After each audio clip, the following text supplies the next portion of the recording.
Bari dibangunkan oleh kakek-kakek. Yang, jangan tidur di sini. Kakek mau buka lapak. Sontak Bari kaget karena Bari melihat ramai sekali. Seolah-olah dia di tengah-tengah pasar. Sedangkan Bari melihat temannya sedang tertidur di kursi panjang. Dan di sampingnya ada kakek-kakek berjubah putih. Bari melihat pasar itu ramai sekali. Selayaknya pasar beraktivitas di pagi hari. Dan tiba-tiba saja Bari terbangun karena mendengar ada suara azan. Astagfirullah.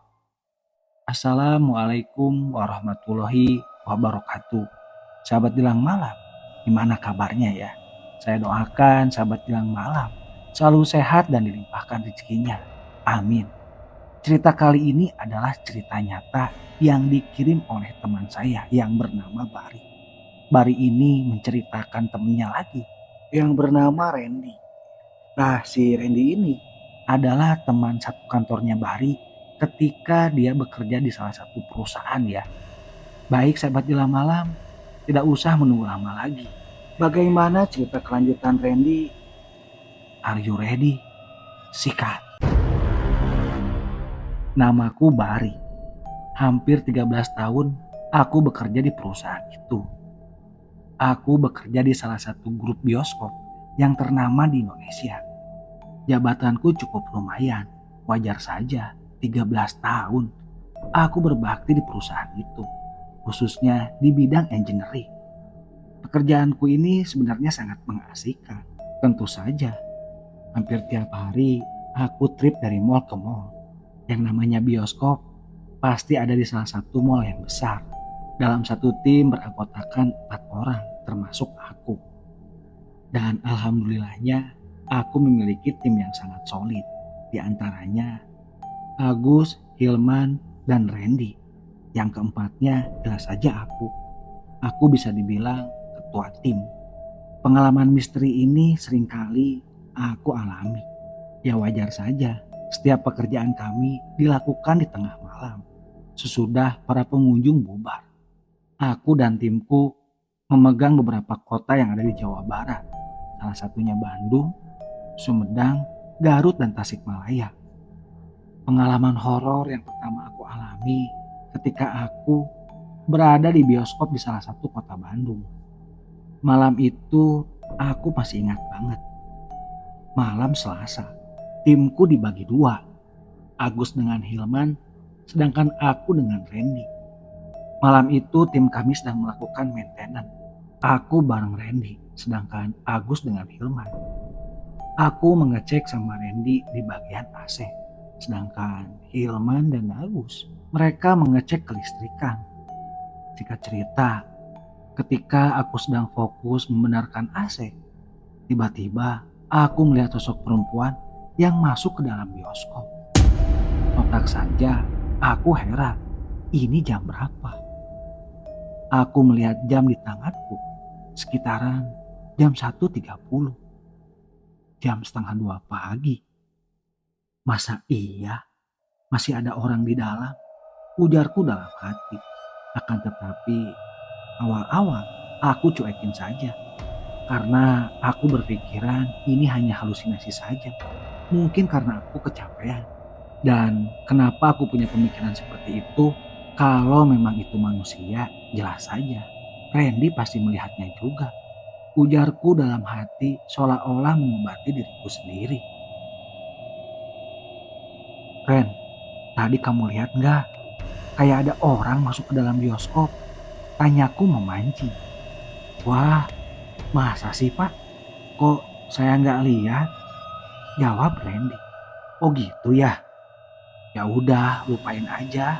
Bisa jadi saya hanya halusinasi saja, Ren. Ujarku ke Randy.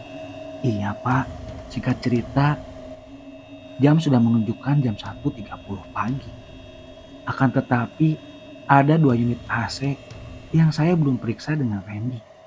Ayo Ren, tinggal 2 unit lagi. Semangat, ujarku ke Randy. Oke pak, siap. Jawab Randy dengan singkat. Memang benar, Randy ini orangnya pendiam. Tapi Randy ini orangnya asik. Malam itu entah kepikiran dari mana. Tiba-tiba aku menanyakan kejadian Randy ketika jatuh dari atas plafon. Oh iya Ren, waktu minggu lalu dengar-dengar dari anak-anak. Katanya kamu jatuh dari atas plafon. Tanyaku. Oh iya Pak, aduh untung saja saya tidak apa-apa. Jawab Randy. Bentar, itu kamu jatuh dari lantai berapa? Tanyaku lagi. Kalau nggak salah sih Pak di lantai 3. Jawab Randy. Otomatis aku pun agak tercengang. Gila, dari lantai 3. Mungkin kalau saya yang jatuh, bisa-bisa badan pada patah. Ujarku dalam hati. Lagi-lagi saya coba memancing Randy dengan beberapa pertanyaan. Wah, yang bener Ren. Dari lantai 3 loh, itu tinggi banget. Alhamdulillah Pak, ini buktinya saya masih bisa kerja bareng Bapak. Iya juga ya Ren, kamu ini tidak apa-apa. Kalau terjadi apa-apa otomatis saya bakal kerja sendirian. Ih, ngeri, ujarku ke Randy sambil aku tersenyum. Emang ngeri kenapa Pak Bari? Randy malah bertanya. Yang ngeri aja Ren, ini bioskop segede gini yang kerja cuma 2 orang. Kalau sama si Agus sama si Hilman, tahu sendiri kamu kan, kita pasti titiknya berbeda. Ujarku ke Randy. Ya, tenang saja Pak, kita bismillah saja. Singkat cerita, aku tiba-tiba pengen buang air kecil. Aduh, ada-ada aja. Ren, aku tinggal dulu ke toilet ya. Ujarku ke Randy. Iya Pak. Aku langsung bergegas ke toilet yang ada di bioskop. Baru aja beberapa langkah, tiba-tiba Randy memanggilku. Pak Bari, sebentar. Ada apa Ren? Nanti kalau mau ke toilet jangan yang di pojok ya. Ujar arahan Randy. Dan aku pun tiba-tiba agak sedikit merinding. Iya, jawabku sambil aku pun berjalan. Tapi agak sedikit heran kenapa Randy berbicara seperti itu kepadaku. Ah, sudahlah, pikirku dalam hati. Aku segera bergegas menyelesaikan buang hajatku ini. Entah berapa lama, tiba-tiba aku dengar ada suara langkah kaki masuk ke sebelah toilet. Dan aku pastikan juga, aku dengar suara keran air dibuka. Aku pikir itu si Randy. Mungkin dia juga sama lagi buang hajat, pikirku dalam hati. Singkat cerita, aku pun selesai dengan urusanku di kamar mandi. Ketika aku mau keluar toilet, ada hal yang aneh. Kenapa dari tadi keran tidak dimatikan? Seolah-olah sengaja airnya terus mengalir. Sontak saja aku pun memanggilnya. Randy. Randy. Tidak ada jawaban. Bahkan sambil aku ketuk beberapa kali. Aku penasaran.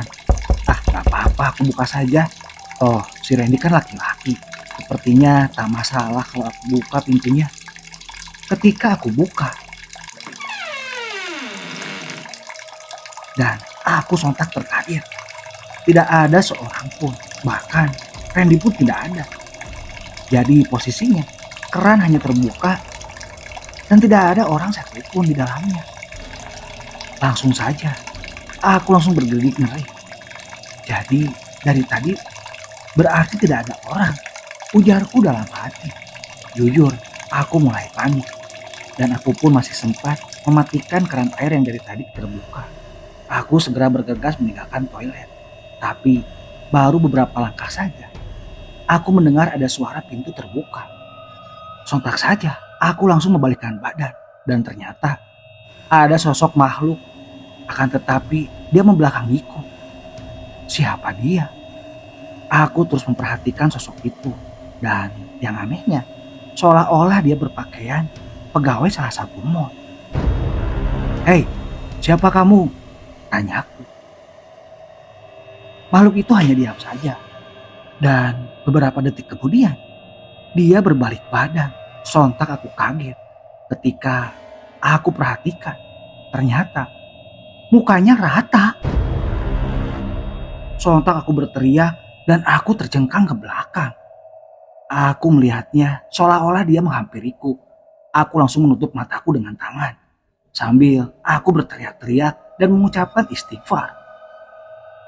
Entah berapa lama kejadian itu berlangsung. Mungkin aku pingsan karena ketika aku membukakan mata, aku melihat Randy, Agus, dan Hilman. Randy langsung memberikan aku segelas air putih dan aku pun meminumnya. Menurut penuturan mereka, benar saja. Katanya aku berteriak-teriak di kamar mandi alias di toilet.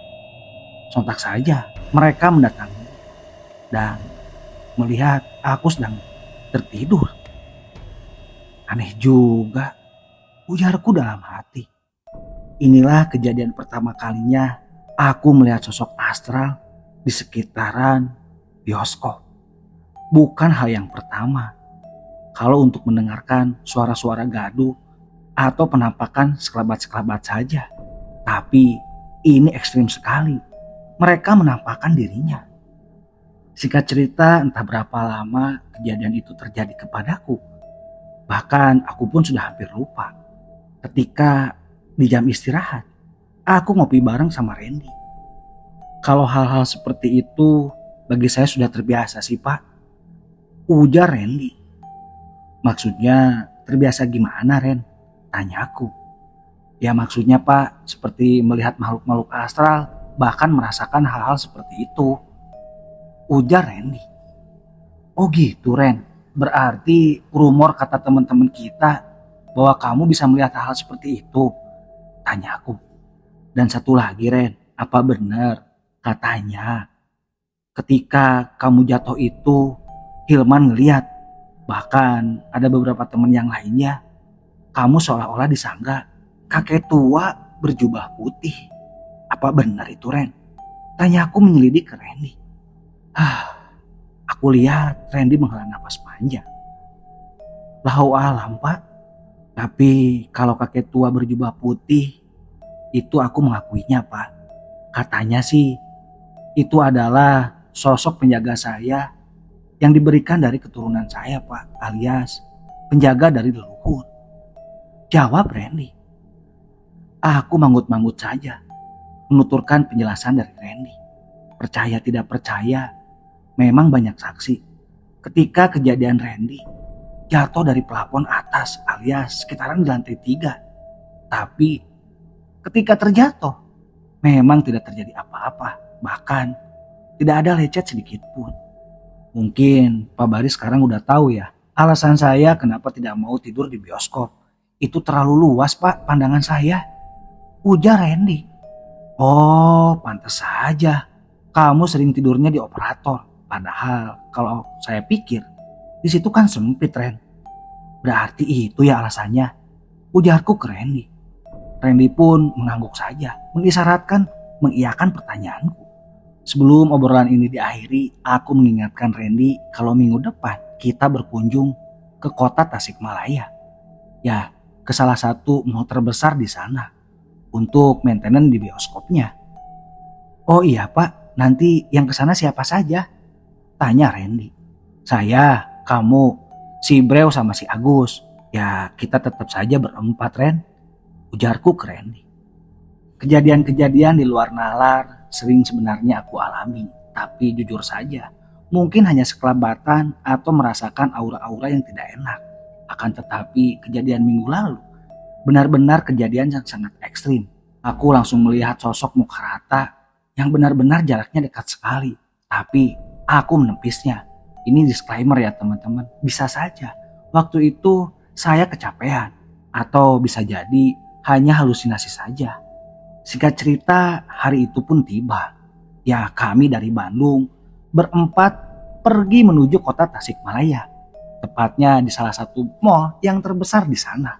Ya mungkin kalau teman-teman tahu jangan disebutkan lah ya, untuk menjaga privasi. Kami sampai sekitar jam 11 siang dan kami pun langsung mencari salah satu warteg. Karena siang itu perut kami benar-benar keroncongan. Akhirnya kami pun berempat makan bersama di warteg di samping mall tersebut. Sebenarnya kami itu kalau berangkat keluar kota atau tugas keluar kota selalu mendapatkan jatah hotel. Akan tetapi ya kami kan ibaratnya lumayan ya. Kalau si uang itu kita pergunakan buat uang jajan alias uang saku. Ya kalau tidur namanya juga laki-laki ya. Bisa di mana saja. Terkecuali nih ya. Kalau kita pergi bareng bos besar. Mau gak mau kita harus tidur di hotel alias menyewa hotel. Seperti biasa kami melakukan aktivitas di malam hari setelah mall tutup. Ya serasa tidak mungkin ya kalau kita melakukan pekerjaan maintenance ketika mall itu terbuka atau lagi banyak-banyaknya orang berdatangan ke bioskop. Singkat cerita, alhamdulillah ketika kita melakukan pekerjaan di malam hari, malam itu tidak terjadi hal-hal yang memang di luar nalar. Intinya lancar. Nah akan tetapi kejadiannya ini terjadi terhadap saya lagi ketika pekerjaan sudah selesai. Ren, kamu mau tidur di mana? Tanya aku. Sepertinya saya tidur di atas pak, koridor aja. Jawab Randy. Walah kamu, di sana kan sempit, sudah di sini saja. Ujarku memaksa. Wah, gak mau pak, biarin saja. Saya di atas saja ya pak. Ujar Randy. Dan saya pun agak sedikit bergigit ngeri. Karena kalau saya tidur sendiri, amit-amit deh kalau saya diganggu makhluk-makhluk yang kasat mata. Untuk urusan dua bocah itu, si Agus sama si Breo, malam itu entah kemana. Ah, biarin saja. Mungkin dia lagi main, ujarku. Dan sahabat hilang malam ya. Bari ini menjelaskan, ketika malam itu situasi mall sangat sepi. Yang biasanya katanya kalau malam itu suka ada OB atau security gitu kan yang masih lalu lalang ketika memang aktivitas mall tertutup. Ini dinyatakan Bari bilang malam itu seolah-olah sepi banget. Mungkin hanya ada kita berempat saja yang melakukan maintenance atau servis. Kalian bisa bayangkan ya bioskop segede apa dan situasinya malam hari. Dan akhirnya aku pun mengalah. Ngikut tidur sama Randy, yaitu di koridor atas. Ya ukurannya sekitar 4x4 lah. Kalau teman-teman nggak tahu ya, ini saya jelaskan. Jadi koridor itu kalau teman-teman nonton bioskop, itu tempat di mana si record videonya ya, atau tempat penyorotan videonya yang diarahkan ke layar bioskop. Jadi kalau teman-teman lihat ke atas, suka ada cahaya tuh. Nah, di operator di atas sana, itu bisa dibilang tidak terlalu besar. Akhirnya, aku pun mengikut apa kata saran dari Randy. Malam itu tidak ada perbincangan karena aku merasa capek banget. Saya rasa Randy pun sama. Dan akhirnya kami berdua pun tertidur. Entah berapa lama saya tertidur. Seolah-olah aku dikagetkan. Ada seorang kakek-kakek membangunkanku. Yang, jangan tidur di sini. Kakek membuka lapak.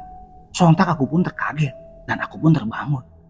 Dan benar saja, ketika aku terbangun, aku melihat pasar yang sangat ramai. Sontak saja, aku pun langsung meminta maaf. Maaf kek, saya tidak tahu, ujarku ke kakek itu.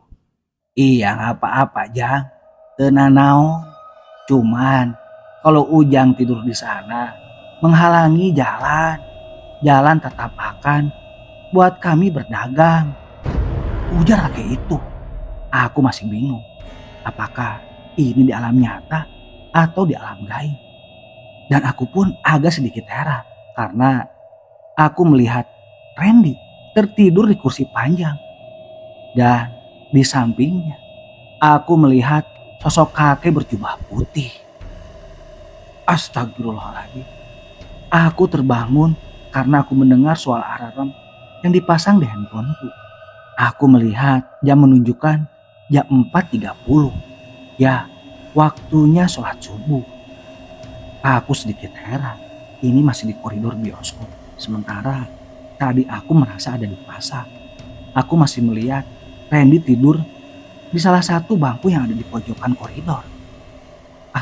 Entahlah. Aku pun langsung ke bawah untuk melaksanakan sholat subuh di musola yang berada di basement. Ketika aku sudah ada di musola, aku pun melihat Randy, Agus, dan Cibrel. Kami melakukan sholat subuh berjamaah. Singkat cerita, setelah sholat subuh selesai, aku menanyakan hal yang tadi aku alami. Dan Randy hanya tersenyum saja. Bahkan dia cuma bilang, "Semalam saya lupa Pak Bari, tidak memberitahu kalau Bapak tidur gak boleh di sana. Harusnya agak kesini sedikit," ujar Randy. "Ah, dasar kamu Ren, masih tahu setelah terjadi," ujarku ke Randy. Randy hanya tersenyum, tertawa kegirangan, seolah-olah dia merasa puas melihat aku seolah-olah ketakutan. "Insya Allah Pak, gak apa-apa. Mereka cuma memperlihatkan saja kalau di tempat ini sebenarnya ramai," ujar Randy. Aku pun mengiyakan. "Iya Ren, saya juga paham. Intinya sebenarnya kita itu berdekatan sangat dekat dengan mereka." Selesai cerita Pak Bari dengan Randy ya. Nah ini keren sekali ya menurut saya, ceritanya singkat, padat, dan mengerikan ya. Ini Bari ini teman saya ya, sahabat Jelang Malam. Dan pastinya salah satu subscriber dari channel Jelang Malam.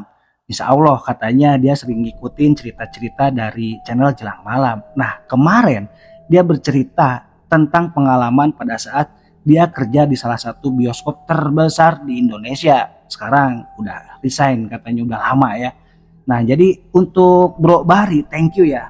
Dan katanya masih ada cerita-cerita yang horor dan misteri. Saya tunggu ya bro. Nah sahabat Jelang Malam, semoga bisa diambil hikmahnya. Ternyata tempat seperti di mall ya, bisa dibilang mall itu mewah. Dan ternyata untuk di alam gaib, di alam sana, mall tersebut atau lahan bioskop tersebut adalah salah satu pasar gaib. Wow, sangat mengerikan ya. Makanya ada sering bilang ya pepatah orang tua, kalau kita mau beli rumah harus tanya-tanya dulu, lihat dulu, jangan sembarangan. Karena harga murah kita langsung ambil. Ya takutnya di tempat itu adalah tempat sesuatu yang memang dihuni makhluk astral atau dijadikan aktivitas di alam gaib sana. Amit-amit ya. Dan ini lo alam bisawab ya teman-teman, mau percaya atau tidak, ya ini kiriman dari salah satu subscribernya Jelang Malam ya. Semoga nanti nonton dan berkomentar. Oke sahabat Jelang Malam, sekian dulu cerita Bari dan Reni ya, pasar gaib ya yang ada di salah satu mall terbesar di Tasikmalaya. Ini kalau ada yang tahu jangan jangan diperjelas, janganlah, demi kenyamanan dan privasi. Baik sahabat Jelang Malam, terima kasih sekali lagi buat sahabat Jelang Malam yang belum subscribe. Jangan lupa di subscribe dan tekan tombol loncengnya supaya video-video dari Jelang Malam terus terupdate ya di channel kalian. Nah baik sahabat Jelang Malam, saya sekali lagi mengucapkan minta maaf apabila ada kata-kata atau intonasi yang kurang bagus, mohon dimaafkan. Baik sahabat Jelang Malam, sekian dulu. Wassalamualaikum warahmatullahi wabarakatuh.